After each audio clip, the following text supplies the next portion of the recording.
Hello, everybody, and welcome to podcast episode 589, I believe is what we're at. 589, SmashBoxxTV, live Tuesday night, right at 8:17, the time that we always go live. Funny story, I've been live for the last 17 minutes, talking to myself.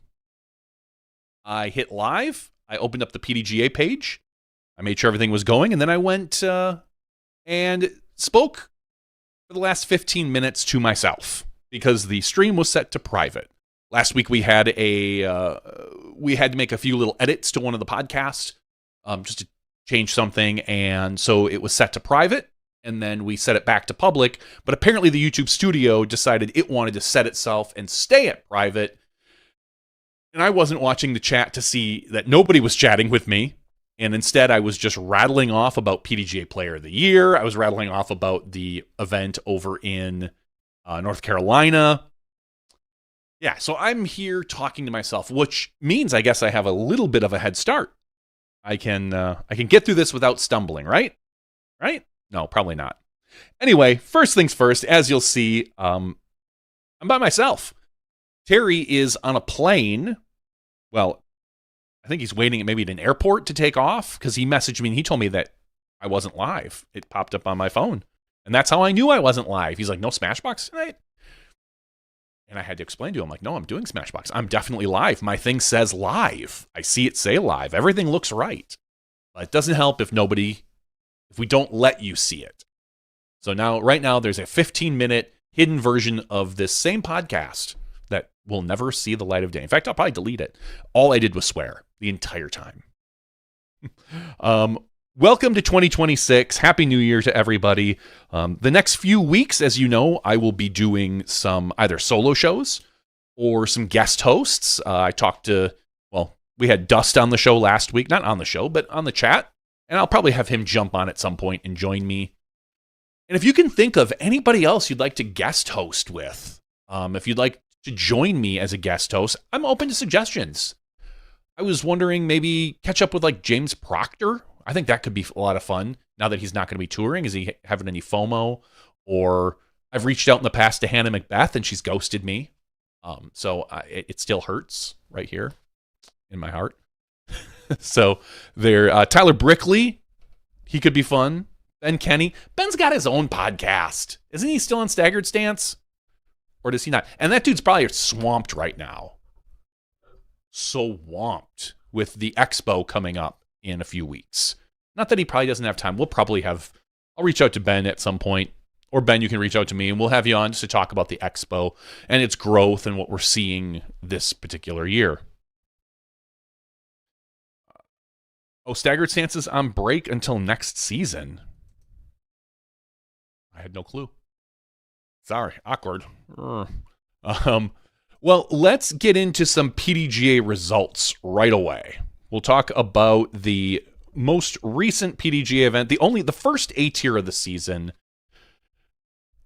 the 2026 Charlotte Roar, presented by GMT, powered by Discmania and Grip EQ. So, I mean, everybody wants to be on board the first A tier of the year.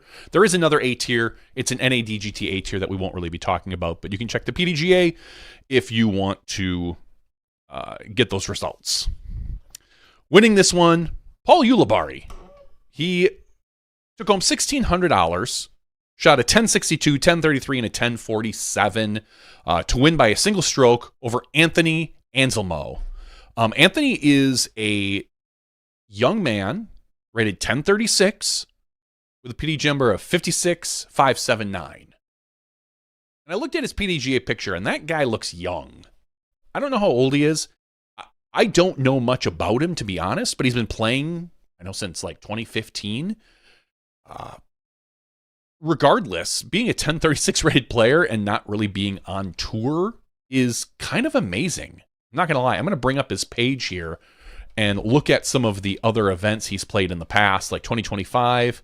He played MPO at in the collegiates. So he played a lot of collegiate stuff. The Wolfpack Cross Classic, the College Disc Golf Conference Championships doubles. with a number like 56579, that is most certainly a hand-me-down number. And what I mean by that is someone bought it for him and handed it to him. Maybe not hand me down, but hand it to me. Probably a parent, father, mother who was interested in disc golf that bought it for him when he was young. So he is PDGA number 56579. I hope he's a kid we see on tour in the future. Because when you're probably rated in the top 30 in the world, there's no reason why you should not be playing pro. I don't believe it clearly doesn't disqualify you from playing and in the disc golf championships. He's won himself a handful of events this year in MPO, but I don't see any DGPT events. He took 26th at the USDGC this year. Yeah, I don't see any DGPT events, which is kind of crazy. Hopefully we could see him on tour more once he graduates from his college. Figure out what he's going to do with his life. Maybe take one of them break years. Most people do that after high school before they go to college, but maybe he's going to do that after college and try out the tour before jumping into a real world gig, assuming maybe he wants to do that. I don't know. But Anthony took second place to Paul Ulibarri, so congratulations to Anthony, one of our future stars. Number 3, the lefty Austin Turner, shooting 26 under par, taking home $800. Another lefty right after him, fourth place, Nathan Queen at 25 under par, $613. Running out the top 5, Clay Edwards. So Clay Edwards, congratulations.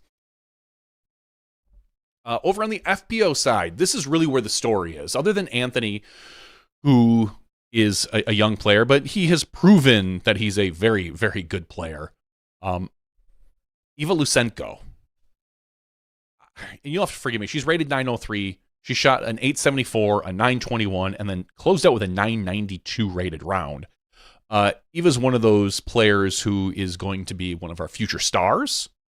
And I think, is she 13 or 14? She's something like that. It is ridiculous how young she is. Future FPO star. No doubt. No doubt. She turned down the prize money.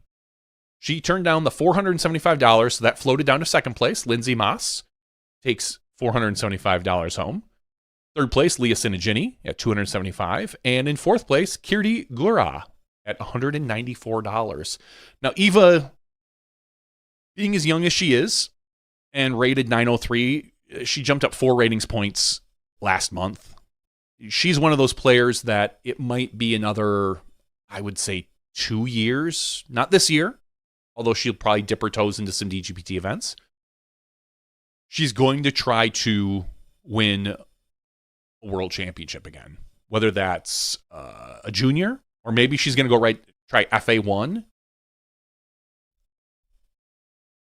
If I were in her position, I'd think about shooting for that FA1 championship this upcoming year. I don't know her, what she plans for the future, but with the way she's progressing, and if she thinks that she will be able to compete in 2 years, like I think she will be able to, on the DGPT, get that AM World Championship under your belt. You could make an argument that says, no, I'm going to keep playing, the amateur worlds and keep racking up junior and FA World Championships, and there'd be nothing wrong with that, especially with her rating. But with as good as she is, it's not going to be long before she is going to be put in an awkward position where you have to accept some real cash. I'm not going to poo-poo $475, but when you are sitting there looking at an $1,100 check, maybe a $2,300 check because she shoots so well she takes second or third at a DGPT event, and you really have to make that decision. And I think that decision is coming for her faster than she, or maybe not than she assumes, but faster than some other people assume. So I don't know if she cares about an FA World Championship or if she wants to continue, attempting and racking up junior World Championships, junior under 16, then junior under 19. But I don't feel like she's going to get through her teens before she gets on the Pro Tour. So maybe you just want to make a run at that FA World Championship next year. I don't know. At some point, we'll have her on the show. She's too good not to show up here. Because we only have really one event to talk about, we're going to dip down into the MP40. Michael Joe wins this, shooting 19 under par, taking home $700.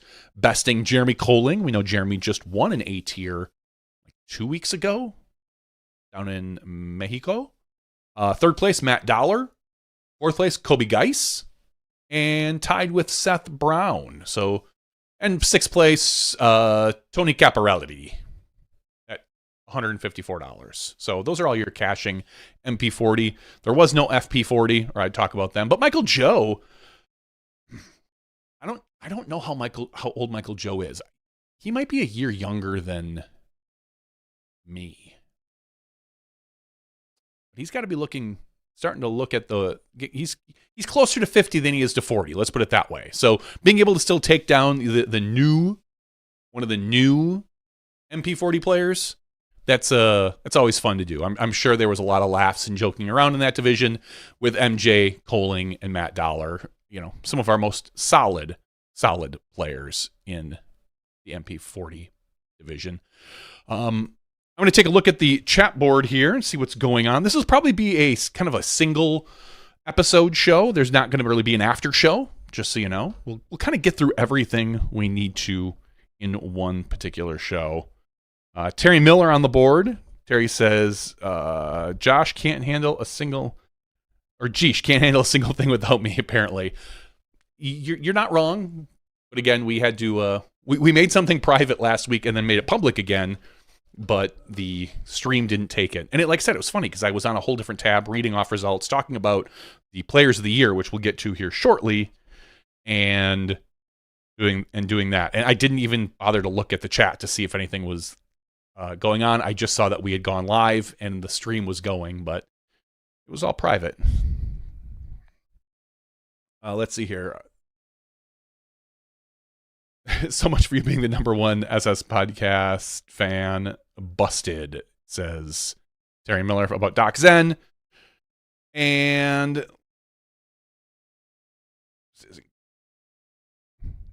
I don't want to live if there isn't going to be an after show. I mean, I'll talk about after show stuff, but I'm not going to go separate to an after show. Maybe I'll just kind of quickly announce an after show. All right, let's talk about some PDGA news and announcements. We'll go with the announcements first because I haven't really spoken much about those. There are no announcements. Cool. Never mind. I have a PDGA announcement that I want to make about me. I signed up for the PDGA because it said I was expired. And in the past, I've been able to sign up for multi-year deals. And that was not available to me this year. I had to sign up for a single year. I kind of like to just get done with a few years at once. I don't even need a discount, honestly, although it would be appreciated. I'm not here begging for one. But I could only sign up for a single year of membership. And I was kind of disappointed in that, because I was just going to sign up for another 3 years like I did the last time. So I am a current PDGA member again. But I do wish that the PDGA would offer a multi-year option. Whether it's, again, I don't need a discount to do it, but just so I don't have to deal with it year after year. And I know it's a little thing, but if I happen to have the spare cash this year, and maybe I don't have the spare cash next year, come on, give me the opportunity to give you more money. Invest that money, make money, right? Come on, PDGA, let's get on that. But anyway, if you haven't signed up for the PDGA yet this year, you have, technically you have until you really want to, but you're going to play an early event. You want to get that under your belt right away. We're going to talk about the PDGA news, and the PDGA news for this week is two things, one that we didn't really talk about last week, and that's the manufacturer program. I think we mentioned it, but we didn't really get into what it is. The PDGA for members is going to be offering a 15% discount on any online full price disc purchase. So you can't stack the 15% on another, maybe discounted disc. But every month, they're going to offer a different manufacturer. And that's part of your PDGA benefits, your member benefits. So January is Dynamic Discs. Go out and get yourself a Trespass, an EMAC Truth, a Deputy. All 3 discs I have in my bag. I like them quite a bit. In fact, I've got 2 Deputies in my bag because who doesn't have 2 putters? February is going to be Lat 64, March is DGA, and then the rest of the year is TBA, to be announced. So if you're interested, look for some of those discounts. If you're going to be buying discs anyway, get prepped for the upcoming season. Maybe there's some pretty cool new releases that are coming out for some of these manufacturers. Get on that member benefit and use the discount code. That was really announced last Tuesday, but I wanted to make sure to bring it up. This was announced yesterday. We're talking about the Players of the Year. And no shock, the MPO Player of the Year was Gannon Buhr. And not by a little bit. We're talking like a Grand Canyon between him and second place, which was Anthony Barella. Gannon Buhr's consistency is unrivaled right now. I will not be shocked if Gannon is the MPO Player of the Year for the next 5 years straight. There's no one even knocking at that door. He is a phenom and a force to be reckoned with, and his consistency is just off the charts. So no shock, Gannon Buhr. We can say all the great things we want about him, but Gannon Buhr is your MPO Player of the Year. Zero shock. Matching the DGBT Player of the Year. But as I say, PDGA is the one that counts. I don't really care about the DGBT Players of the Year. They should be for DGBT events only. Yeah, I went over this a couple weeks ago. I'm happy they do it, but whatever. Doesn't float my boat. The FPO Player of the Year, Silva Saarinen. This did not match the DGBT. The DGBT, I believe, was Holland Hanley, but Silva's who I voted for, so I'm glad she won PDGA Player of the Year. Silva, it says here, consistency was the name of the game for the Finnish star. Saarinen took down her first PDGA major title, the 2025 European Disc Golf Festival in Estonia. She had 11 podium finishes, missed the top 10 just one time in the 24 events, and averaged 3.9. So congratulations to Silva. Holland Hanley was your second place finisher, 29 points behind Saarinen, and Owen Scoggins, the FP40 PDGA World Championship, finished third. The Rookies of the Year, the 2025 PDGA Rookie of the Year. It was a very, very, very close match. But at 15 years old, the two-time junior world's champion Landon Brooks took down the 2025 MPO Rookie of the Year honor, becoming the youngest player in PDGA history to do so, narrowly edging Logan Plake for the title. So congratulations, boys. I can call them boys because they're not even 18. They're still boys. Young men. So those congratulations to Landon Brooks on your win. I'm sure, again, just like Eva, I'm sure we'll have Landon on in not too long. The dude's 15, and he's probably going to be cashing at DGBT events in the next 2 years, much like Eva. Your FPO Player of the Year, Rookie of the Year, Ida Lehtomäki. We all know how Ida played at Worlds. She had a phenomenal week, minus the bad hole. Similar story to Missy Gannon, that hole 16. Bad hole. It's a bad hole. You can say it. It's a bad hole. But Ida, she jumped onto the world stage this year. She's a 16-year-old rising Finnish star. She was the first card out at the 2025 PDGA World Championships this past summer and was among the last two standing. As we know, she went into extra holes with Owen Scoggins and unfortunately was not able to, well, I guess it's unfortunate depending on what you're looking at. If you're looking at it as Ida, unfortunate. If you're looking at it as Owen Scoggins, very fortunate. But either way, Ida finished second at Pro Worlds. I mean, that's your Rookie of the Year right there. And the DGBT, I think, dropped the ball. There was some mess up with their rookie, and they had to come back and do it, and whatever. But either way, Ida Letamaki, she finished 12th at the European Disc Golf Festival. She added 3 more top 10 finishes in the DGBT European events, the elite events. She finished 19th in the ODGWR after starting the season at 114th. So Canada's Rebecca Don, who won the DGBT Rookie of the Year, took second place. And I think it's funny because if like me, I would prefer the DGBT rookies and players to be just limited to DGBT events. That makes total sense. That's who I would have voted for DGBT Rookie of the Year, Rebecca Don, who I believe I did, and then had to then change it to Ida when they offered it. But I think Rebecca Don was the best player at the DGBT events, but Ida, the way she hit Worlds, the way she hit a lot of the elite events, and it was a great season for Ida. So congratulations to your Rookies of the Year and your Players of the Year. I'm just going to record this and play it back next year for Gannon, and it doesn't even really matter. That is your PDGA Players of the Year. What else do we have going on here? Again, there's not a lot. It was a slow news week, and I'm kind of surprised. I was expecting a few more announcements to be made by some players, but there really wasn't. We did hear from 2 players. Last week we talked about Kevin Jones, and Terry and I had a little discussion about whether or not his post, he defined whether he was leaving Innova or not.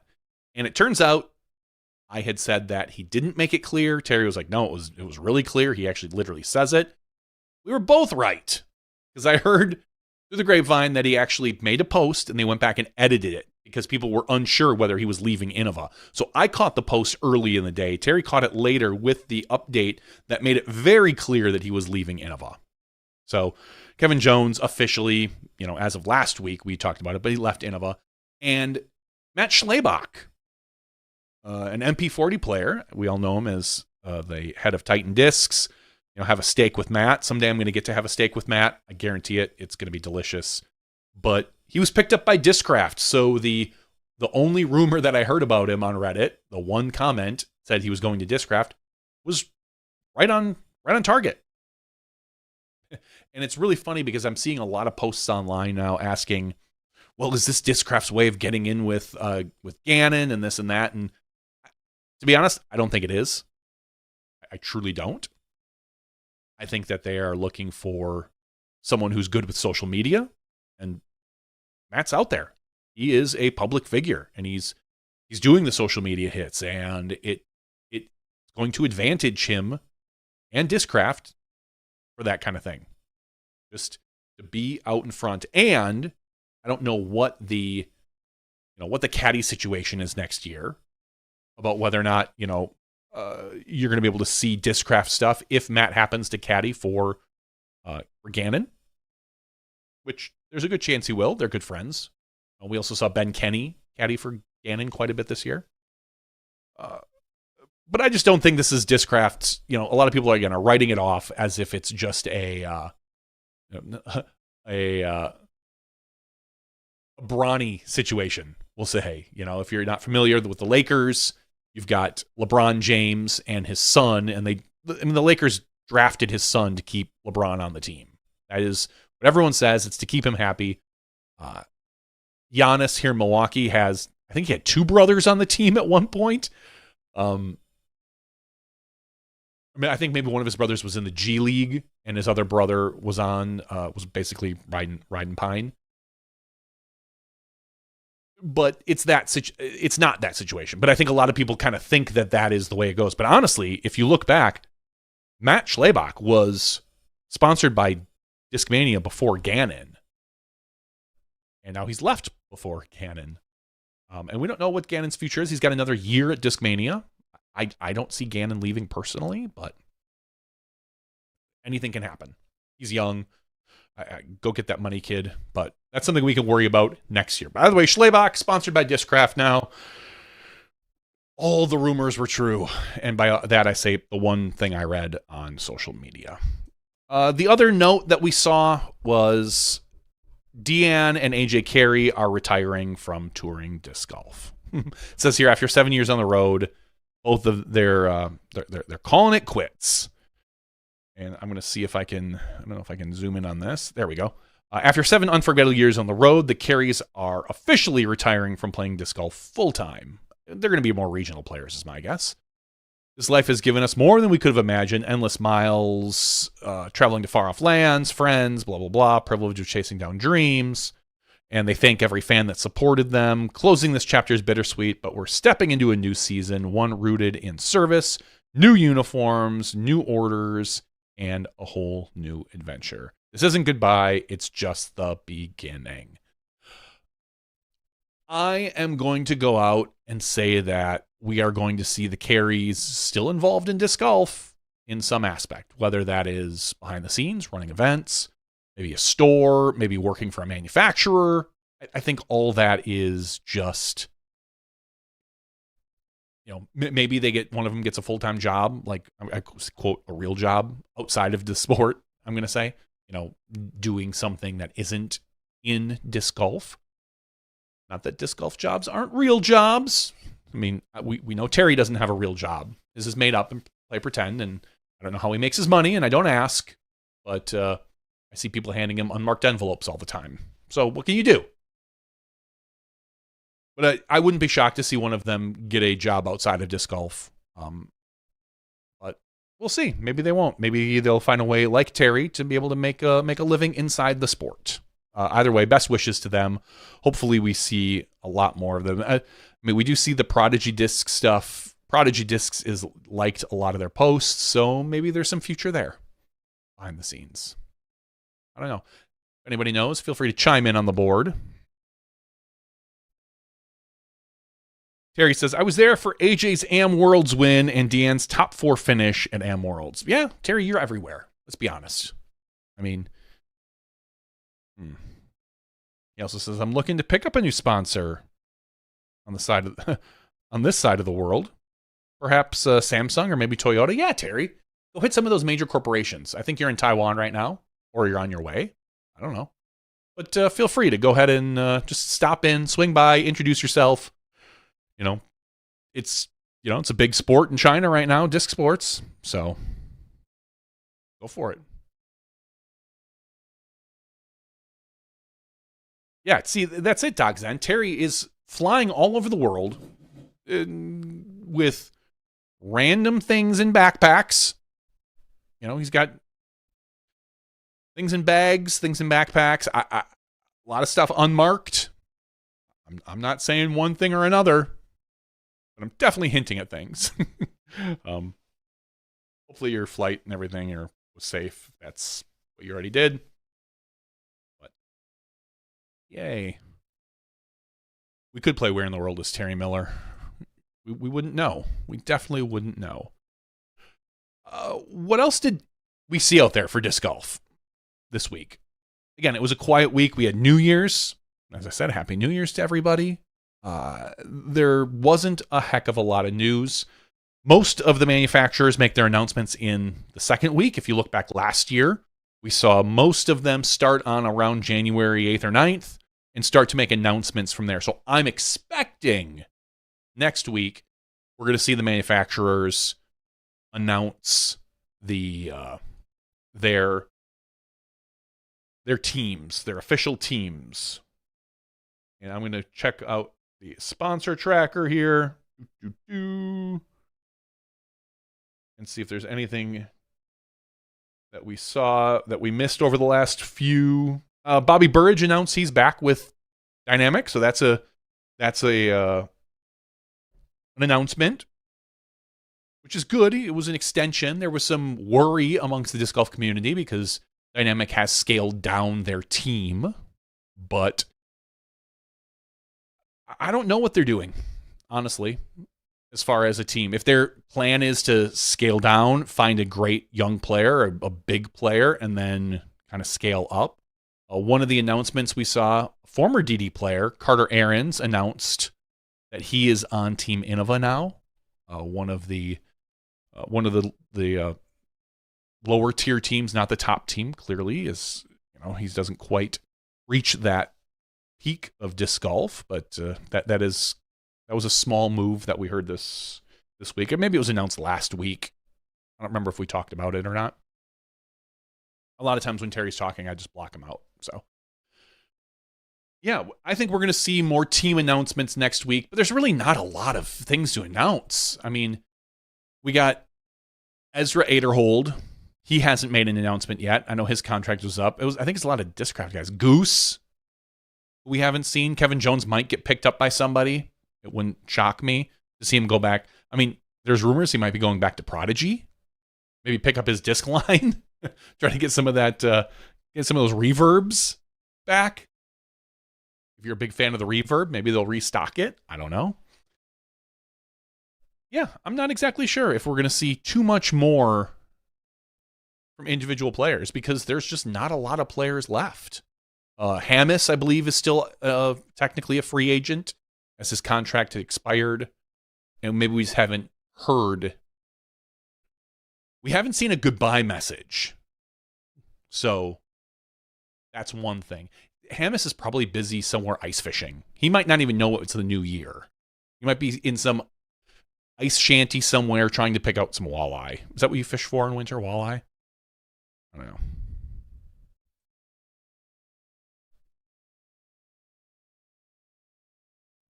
Doc Zen says, yeah, I kind of hope Dynamic tries to get back into the Disc Golf Answer Man, get back to their Disc Golf Answer Man love, but I don't know if they can. DGAM is more what got me into disc golf than any of the pros. Yeah, DGAM, Disc Golf Answer Man, was a staple back in the day. I listened to it regularly when it was first Bobby and Eric, and then obviously we saw Dixon Jowers and Robert McCall join, and it went through some phases. I don't know if that's on Bobby's list of things to do. I haven't talked to Bobby in a long time. It would be something that I would enjoy doing.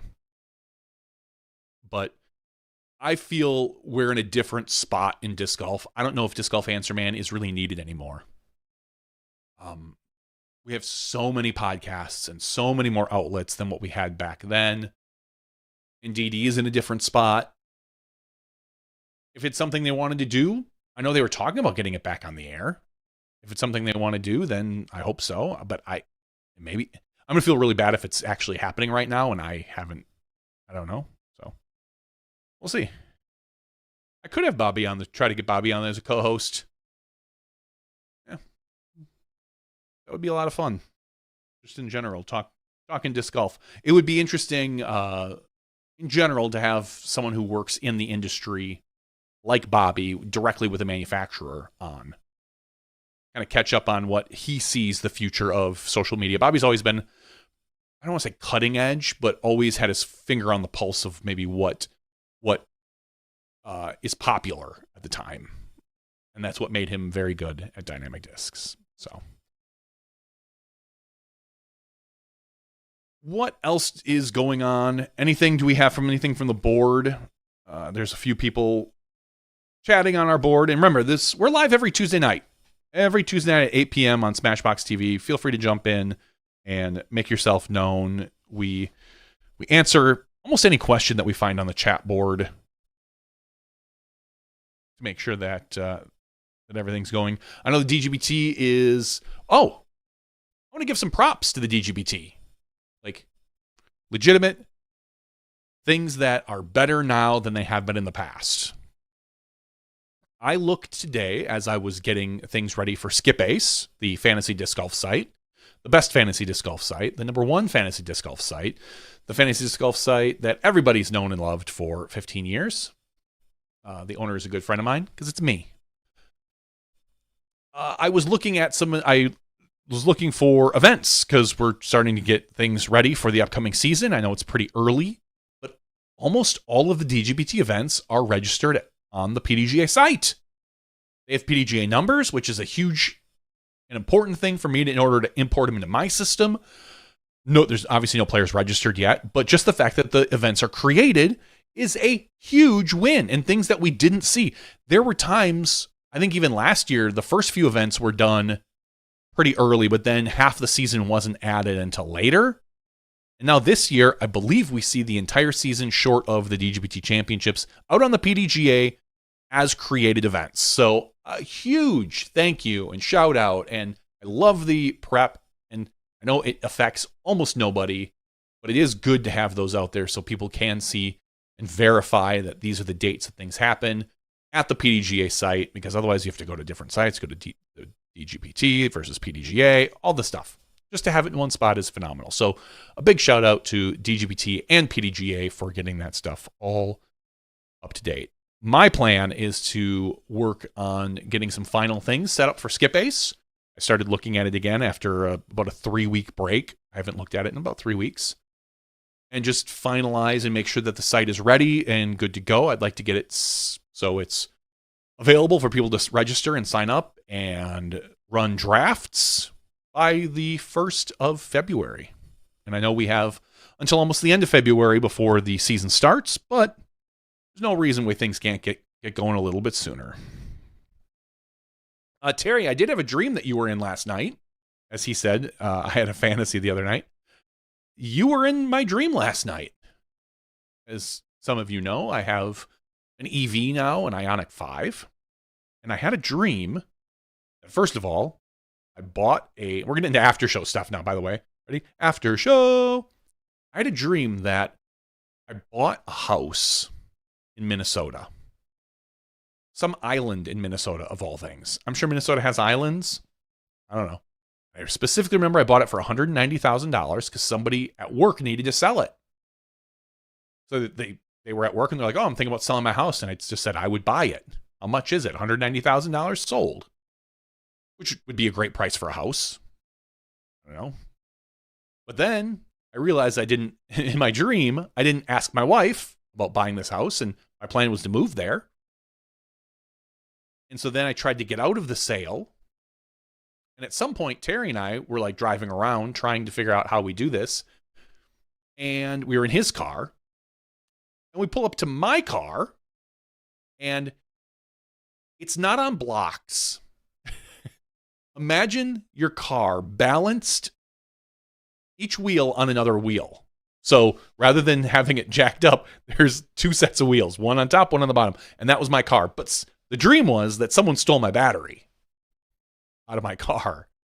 I don't know what kind of battery anxiety I'm having because my car has been great, but that was clearly in my head. And then in my dream, Terry starts digging under the car, and all I keep looking at is like, that can't be safe. That car's just balanced on 4 other tires. It's going to fall and probably crush Terry. And so in my dream, I was yelling at you to get out from under the car. And so you decided to climb inside the car. And I thought, well, that's, maybe a little safer. You're probably not going to get crushed, but I also don't want my car to fall. That it's precariously balanced on these other 4 tires. And that was it. That was my dream. So, very weird. But you made an appearance, Terry, even though you didn't make an appearance this week. Maybe that's what I was thinking. I was thinking in my dream, like, oh, I'm not going to see Terry this week. And maybe I had a dream about him. So. Doxin says 100% the car is really the DGBT. I don't know. I don't know what dreams mean. Who knows? But other things going on this week. Obviously, with Terry gone, I've been getting less phone calls. I get random phone calls late at night telling me about his cribbage scores. I have been busy in my basement ripping apart IKEA furniture and putting it back together. We turned a IKEA sectional into a really long couch.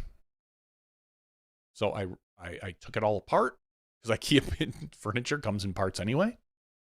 And I found a way to rig it. So I pulled out the center section. I had to buy some really long bolts and drill an extra hole or 2. And then I added some support underneath with one of the screw-on feet that came with the couch that was part of the sectional part, and I made it into a really long couch as opposed to a L-shaped couch. So now I have that's got to be about a 10-foot long couch. I'll say this, my 6'8" son can lay on it, and still leave an entire cushion's worth of space for someone to sit by his feet or head. Because the sectional just didn't work right in the basement. We weren't happy with it, so we moved it around. And then we started looking at the basement. Because since we had a little flood here, we've been figuring out how we want to remodel. It's been like 2 or 3 months. It's been longer than that. Yeah. Yeah, because it was in like July that happened. Yeah, so it's been like 6 months. Don't judge me. And our basement's been in a shambles, the finished area of it. But so we started looking at how can we do it. I was going to build an entertainment center. Then we started looking at the walls. And the walls are in kind of rough shape. And the closer I looked at the walls, the more I realized that we always knew they were kind of it was not very well done. But the bottom of the walls, the bottom half, is an old wood panel that has been maybe mudded over and painted. But whoever did it a really piss poor job, because you can still see all the wood panel lines in the mudding job that just butted up to a piece of drywall that is the other half of the top half of the room. And then this really, this wood trim, like a chair rail that runs around the edge to hide the gap between the two of them. And even the chair rail is different types of, different shaped wood. So it looks similar, but it's not. Not to mention the 3 different types of crown molding in that room. But I'm not going to mess with crown molding because I think some of it's actually hiding some electrical. So I got the bright idea of, well, maybe I tear down all the wood paneling and put up drywall and then float it out. And then I was watching some videos on YouTube, as one does. And somebody's like, oh no, just get drywall compound and float it out. So I thought, yeah, I'll do that. Talk about a crap ton of work. For the last 2 days, I have more drywall mud behind me, but I'm working on leveling the drywall mud out because the paneling is only like a 1/4 inch thick, and the drywall is probably 3/8. No, it's more than 3/8. Maybe 1/2 inch drywall. So anyway, I'm trying to mud a 1/4 inch worth of thickness to make it look smooth, and then you want to tape it, and I hate taping because it's like a more of a precision job, and I'm not good at it. But yeah, and my arm was killing me yesterday at putting league. So because all weekend all I did was haul giant vats of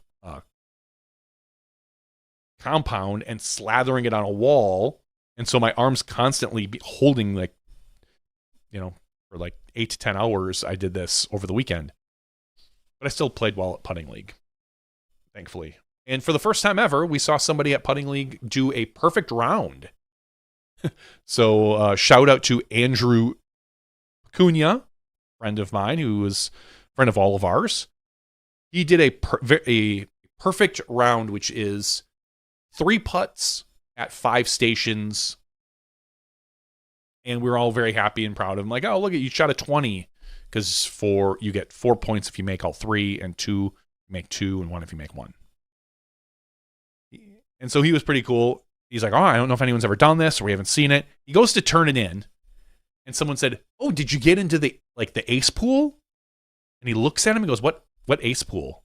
He says, oh yeah, it's brand new this session that the guy is starting a $1 pool for anyone that gets a perfect round. And Andrew goes like, seriously? No, I didn't see it. What's going on? And I'm sitting there kind of chuckling. I'm like, oh, that sucks. I'm like, well, it's week 1. It's brand new. At most, there's going to be like $20 in there, probably. Maybe 25. If, not many people have a chance to do this. There's probably 10 to 12 people that have a chance to shoot a perfect score based on, their putting. And so we go to walk up, and the guy's like, oh, hey, hey, I got the perfect thing. And the guy's like, oh, who runs it, says, yeah, that's too bad. I seeded it with $50 too to get it started. And at that point, you see all the color drain out of Andrew's face. He's like, really?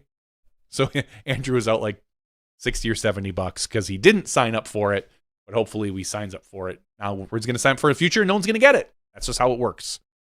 So lesson learned, I guess. Look around before you just do the same things you always do. Just go up, hand the guy $10 and get your card and walk away. Poor guy. And last night at Putting League, there was a playoff for the second place. Andrew, who won first place. He's a great putter. But second place was a friend of ours, which is Andrew's father, and a good friend, Steve. So they decided they were going to have a playoff, and they were going to do one round, just the two of them. Whoever wins gets the trophy, the second place trophy. They tied. Like, whatever. Then we decided it's going to go sudden death. Like, cool. We're going to go station by station. One player, then the other player. First one to lose. They get to station 5. And I will say last night's putting was a little easier than some of our other nights. Everything is within 30 feet. There was probably two harder stations. One had buckets hanging down. You either had to go real low under the buckets and like really snap it up, air bounce it, or you could try to fight through the ropes at the top. Much harder for a righty because the lefty could kind of go around the ropes. But they went perfect through 4 stations, both of them, like battling it out. It was kind of intense. They get to the final station, and our friend Johnny Rumble hits 2 putts. So he doesn't get a perfect round. It's 2 putts.